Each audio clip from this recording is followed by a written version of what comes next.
សួរមិត្តភក្តិបងប្អូននៅក្នុងបណ្ដាញសង្គមនេះជាទស្សនវិជ្ជាផ្លូវទៅប្រាសាទអង្គរវត្តដែលយើងចេញពីទីខេត្តសៀមរាបតាមបណ្ដោយផ្លូវនោះហើយជាពេលវេលាពេលព្រឹកចន្លោះម៉ោង10ភ្លៀងទៅតែ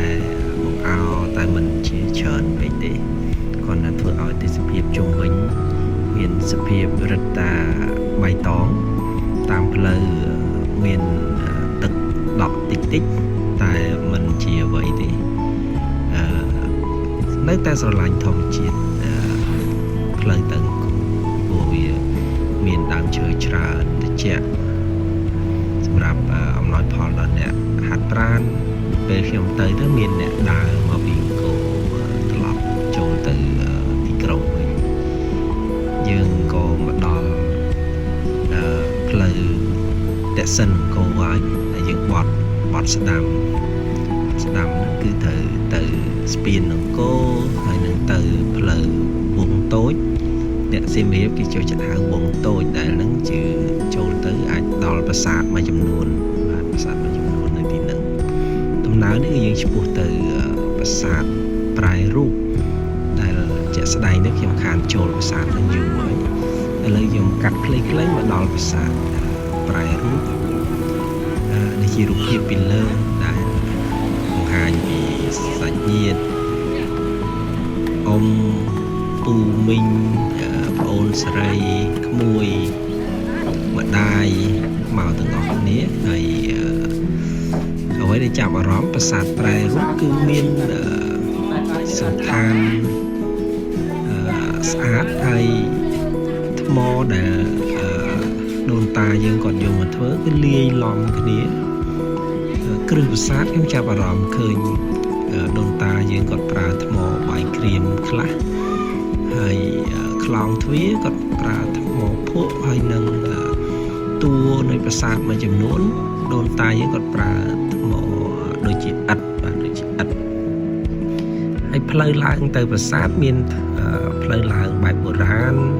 មានផ្លូវឡើងបែប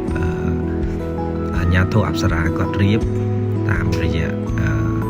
ការជួសជុលរបស់គាត់គឺមានជាចតាឈើឡើងមានប្រកាន់ដៃស្រួលបួលហើយបន្ទាប់មកកូនគេថតរូបលេងកំសាន្តម្ដាយខ្ញុំទាំងពីរម្ដាយខ្ញុំគាត់ជូនមកលេងគាត់ដើរហាត់ប្រាណផងកូនក្មួយថតរបស់ខ្ញុំនេះជាតាដែលខ្ញុំរាយរាប់ឡើងទៅមិនជាយ៉ាប់ពេកទេ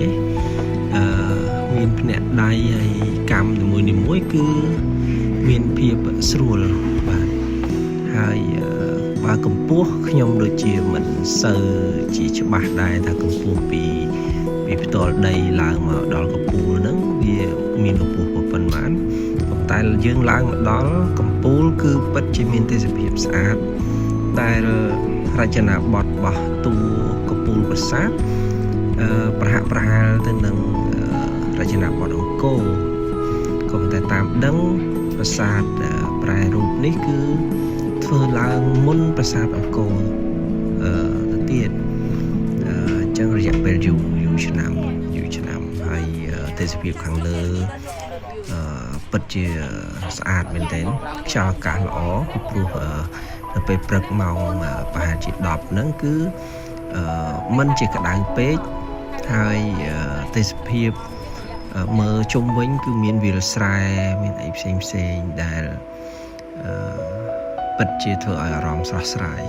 ហើយយើងក៏បានផ្តិតរូបភាពនៅលើនឹងបន្ទូកពូលប្រាសាទនឹង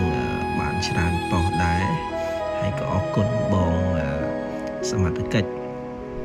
ដែលគាត់បានជួយថតឲ្យច្រើនប៉ុសគាត់ចេះចាប់ប្លង់ផ្សេងរបស់គាត់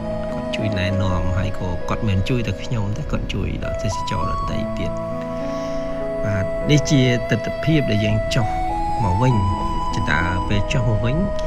ជាក់ស្ដែងទៅវាមិនលំបាកទេច្រើនលំបាកហើយក៏អរគុណអាជ្ញាធរអប្សរាគាត់បានសម្រួលដល់ការជួសជុលនេះបាទទ ធ្វើឲ្យទេសចរឡើងចុះដោយសុវត្ថិភាពហើយនឹងជូនពរមិត្តភ័ក្តិបងប្អូននៅក្នុងបណ្ដាញសង្គមឲ្យជួបតែសេចក្តីសុខហើយនឹងជួបគ្នានៅវីដេអូក្រោយជម្រាបលា